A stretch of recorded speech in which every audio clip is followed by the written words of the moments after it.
Good evening. Welcome to the September 26th special called meeting of the Longview Planning and Zoning Commission. This meeting is now called to order. Commissioner Carpenter will lead us in the invocation and the pledge. All rise. Let us pray.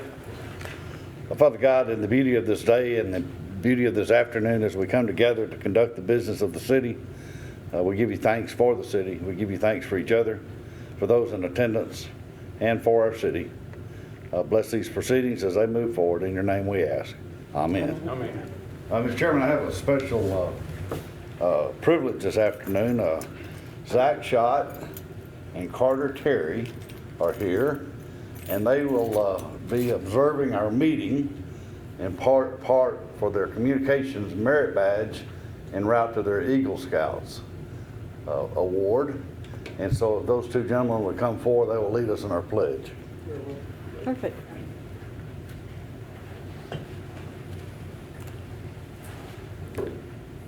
I pledge allegiance to the flag of the United States of America and to the republic for which it stands, one nation, under God, indivisible, with liberty and justice for all.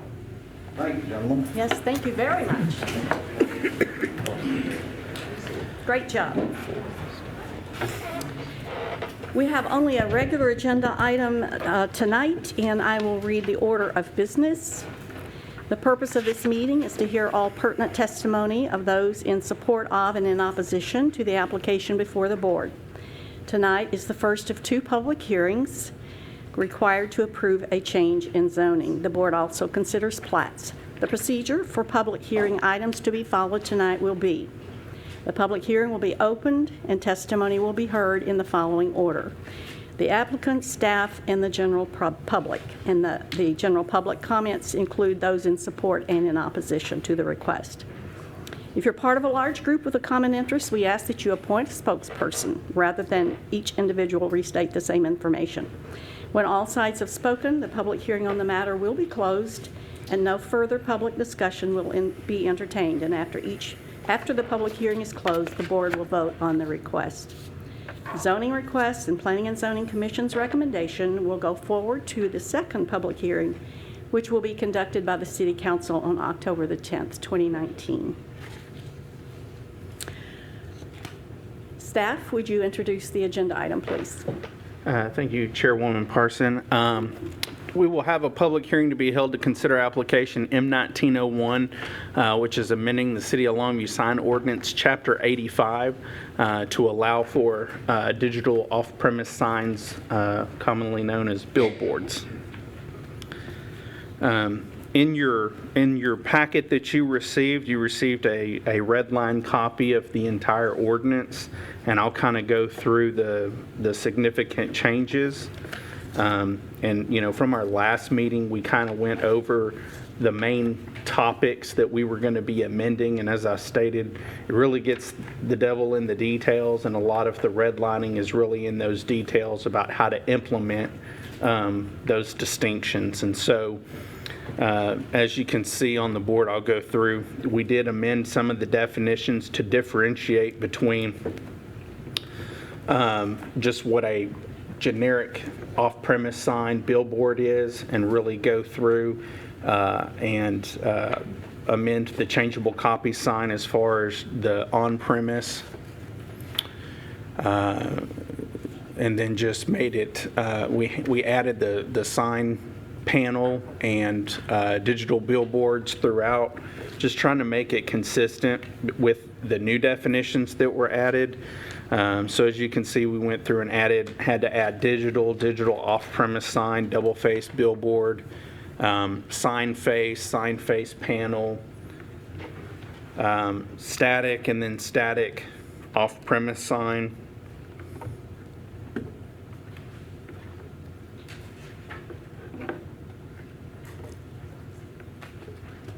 There we go. And then as stated, we had to go through and clarify some of the sections of the when permits are required, when they're not, just to make more sense with the new definitions and the added kind of technology in there. Without going into great detail, under, scroll over, sorry.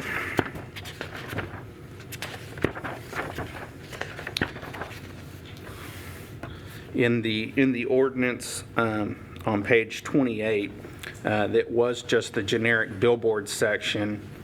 We changed that to be off-premise signs and then added static off-premise sign specifications, and then just clarified that with what our current language was. And then we created the digital off-premise sign specifications.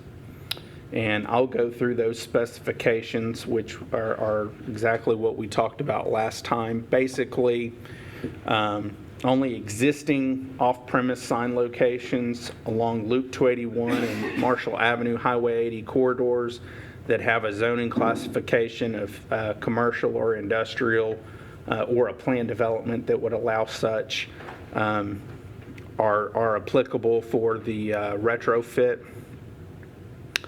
And that corridor is defined as 500 feet from the roadway in either direction. So that defines the distance. So at like intersections and things like that, there may be signs that are really still in that corridor but may not be facing that named corridor. So this just better defines that.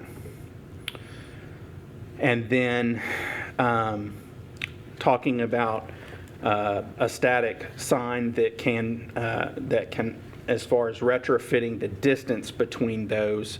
So we are not going to allow retrofits within 1,500 feet of another digital off-premise sign on Marshall Highway 80, and then on Loop 281, that's going to be 2,800 feet. So you won't have two digital signs any closer than that on those two corridors. And then, of course, without getting into the measurement of that, there's a whole paragraph on how to measure that. And but that's basically, in layman's terms, it's travel distance as you would travel along the roadway. So it's not as the crow flies, which is a little bit different. And trying to write that out is very, very tricky.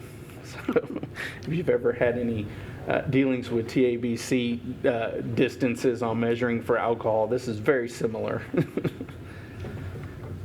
And then those that are being retrofitted can only be on the single monopoles, can't be on the double or triple poles. The sign face panels have to be parallel to each other or no more than 15 feet apart. They can be kind of V'd, but in no more than 15 feet apart at the farthest point of the face panel.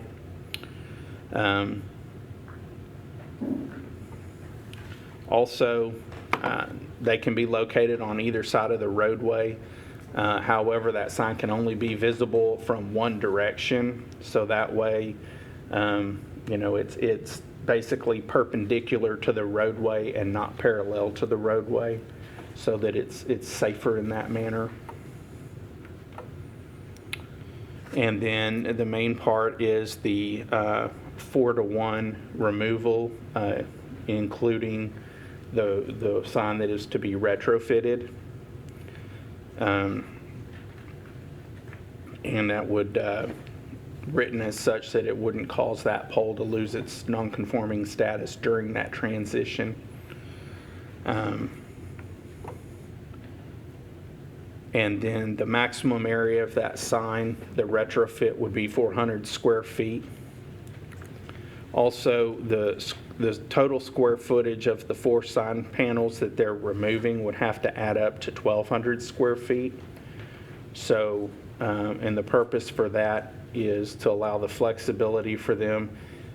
Some of their signs are 600 square feet, some of them are 400, some of them are less than 400, but that gives us the flexibility to get a larger sign and then 2 of the smaller signs, so that we're still seeing a reduction in 3 faces, but not just 3 small faces. So it gives some incentive to take the larger ones but not just take all small ones. So flexibility there.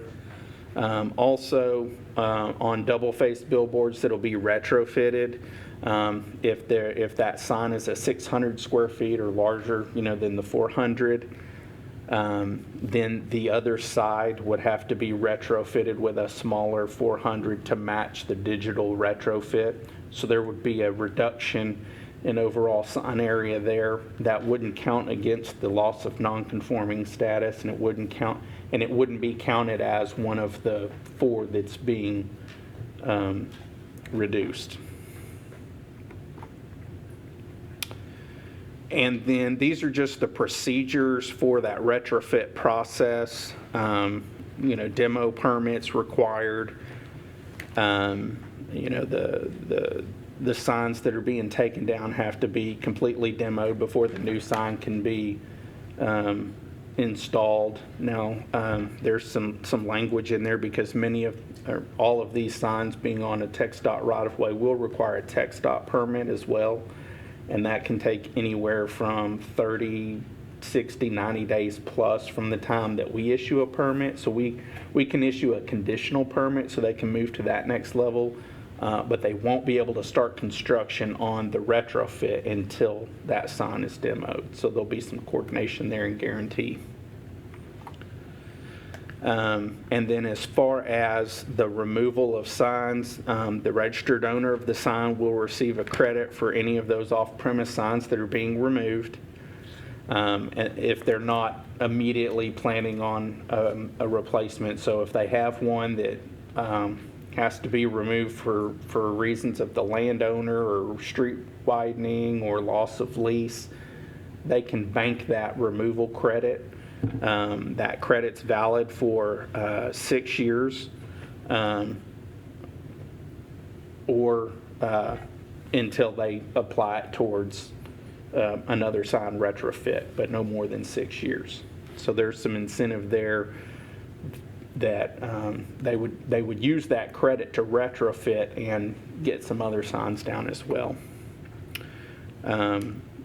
Those credits can be transferred to another party. They can do that with a 30-day notice to us and have an affidavit signed by everybody transferring that credit, because obviously there is some ownership in that, and we don't want to take that away. They've spent money on it, and if they want to sell that to someone else, then they can.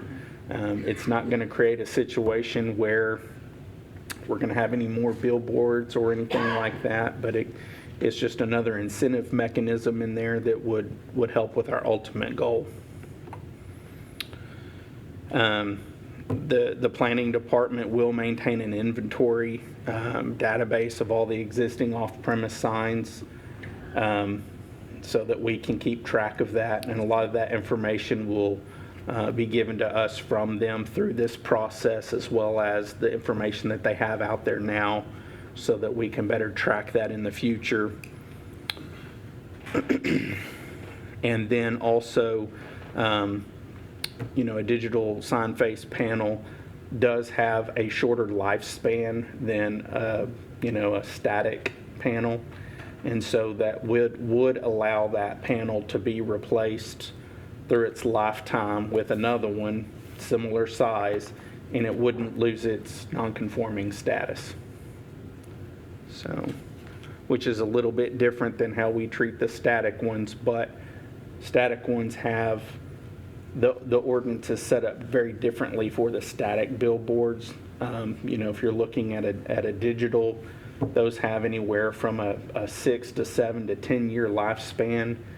It makes no sense for us to basically put an ordinance in place that only gives them 10 years, as an incentive to retrofit these. It doesn't make a lot of sense to do that. So this would allow them to replace that digital sign panel.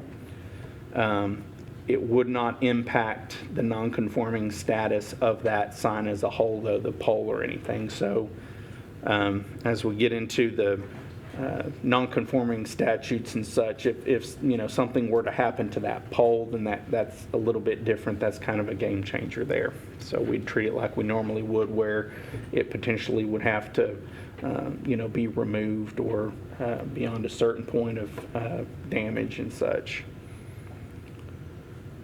Also, when you get into the operational side of how they operate the signs, the minimum hold time of the message will be 7 seconds.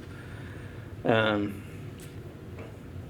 change of message will be accomplished within 2 seconds, and that change will occur simultaneously on the entire sign face, so it wouldn't be partial animation, if you will. It would be just a solid face panel transition. Also, they would have to have automatically adjust the intensity of the display according to the light conditions, and then would require the owner to coordinate with local authorities for the display when appropriate of emergency information, to be put into rotation when that's necessary. And then also the owner shall provide a contact for someone who can be contacted at any time if there's a malfunction that occurs and that needs to be adjusted. So the prohibitions for those digital signs will be that there's no flashing or moving lights or elements, contain or display any animated moving video or scrolling advertising, and that it will not consist of a static image projected out upon a stationary image.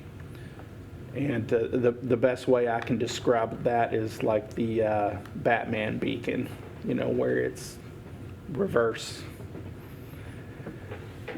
Just, we don't know where the technology's going. I don't know that the technology's there, but that's something that is common in other ordinances as well. So, and then the digital sign will have to have light sensing devices or a schedule for dimming.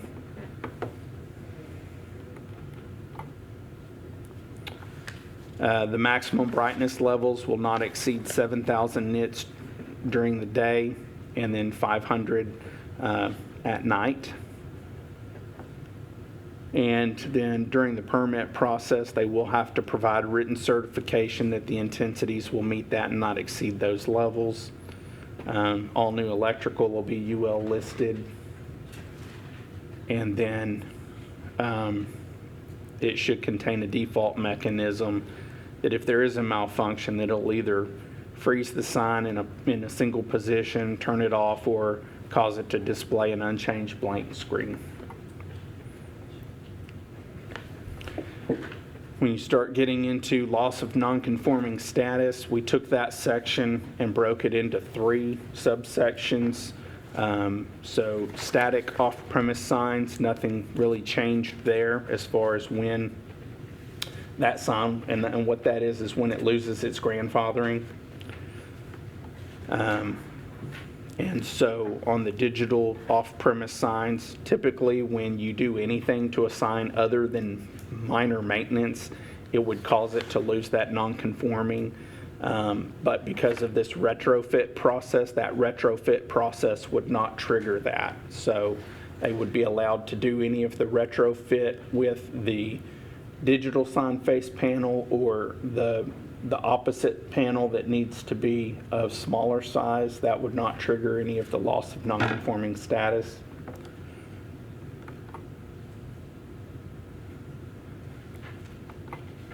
And I'd be happy to answer any questions.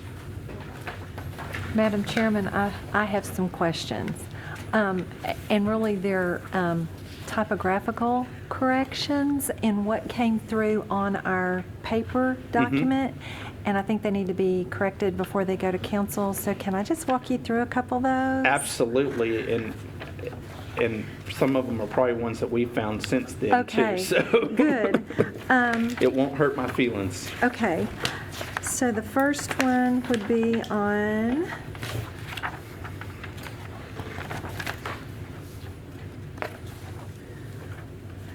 page 29, section B.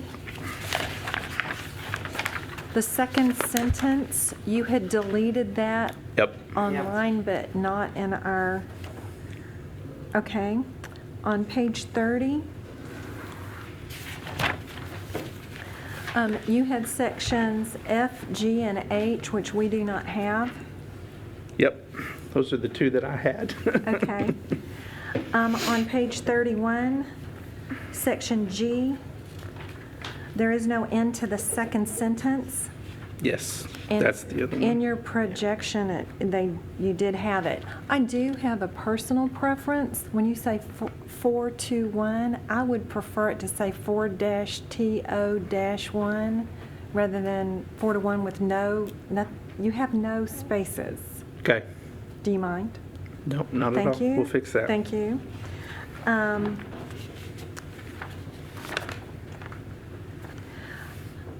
That same thing is on page 34, section B. That last line in the far right corner, it says 4-1. Where's that at? Right here. Oh, yeah. In terms of typos, that's what I found. Thank you.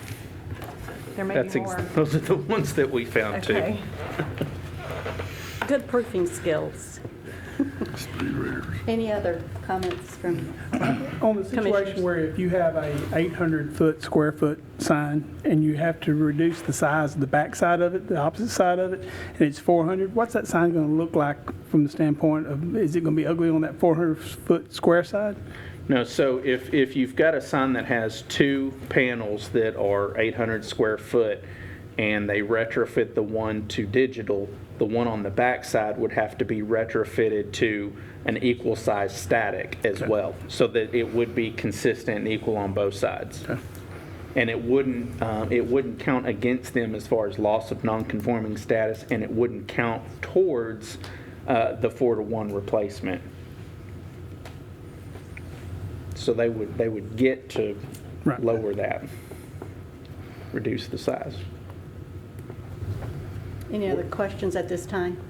For sake of comparison, what is the average size of a billboard? You know, 400 feet to 10 by 40. yeah. Average size, I don't know that there is an average size. There's, they have multiple sizes. I know they've got several that are the very large 600 square feet. I think some of their static boards are around the 400 or three and some change. Dan is here. He could probably answer that better than I can. Would you like for it to ask? Well, you got a comparison because the 10 by 40, 30 feet in the air, it's not very big. Just an observation.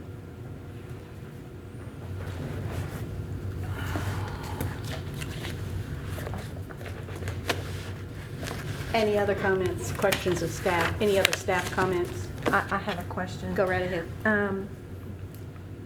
On page 30, we're requiring a demolition permit.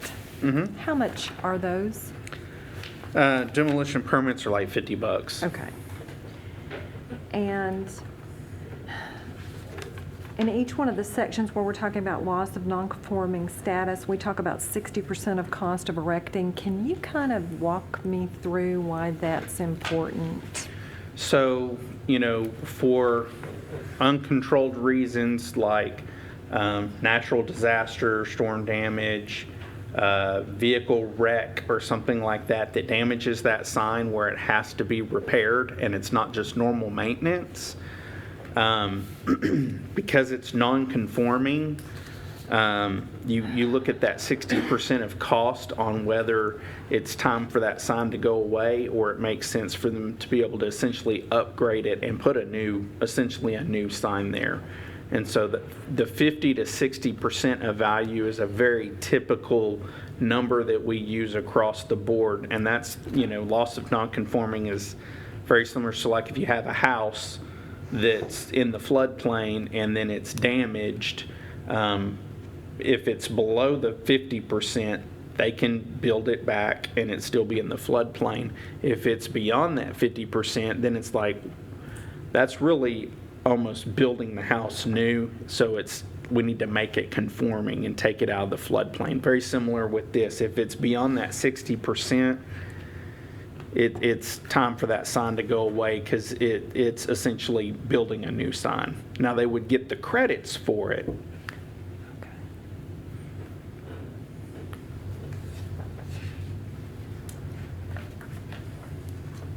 And I still don't understand why it's important to limit a static image projected on a stationary object. Would that, so somebody couldn't just put their logo up there and have it be static? Yes. They couldn't, right? Well, it would be, so And why don't you want that? if I'm understanding you, you don't want to have a light shining an image onto a static board. But at the same time, you don't want the opposite to occur where that screen potentially could shine an image onto another static display. You want it to just be backlit and be the screen image, not projecting from the digital or to a static screen. How could that be possible with these footage requirements between them? Thinking technology might grow. This is for the future. Well, it So would, when yeah, the and it Batman- could be when the Batman not light billboard becomes to real, billboard, it's they could just go from project the Batman light digital across the world of your screen to building. another building or whatever. Okay. Okay. Any other comments or questions from the commissioners at this point before we open the public hearing? Any other staff comments? No, ma'am. All right, the public hearing is now open, and we invite anyone who would like to speak in support or opposition to this agenda item to come to the microphone. Give your name and address. Do you have any further questions? Call for a motion. Take a motion for approval. Second.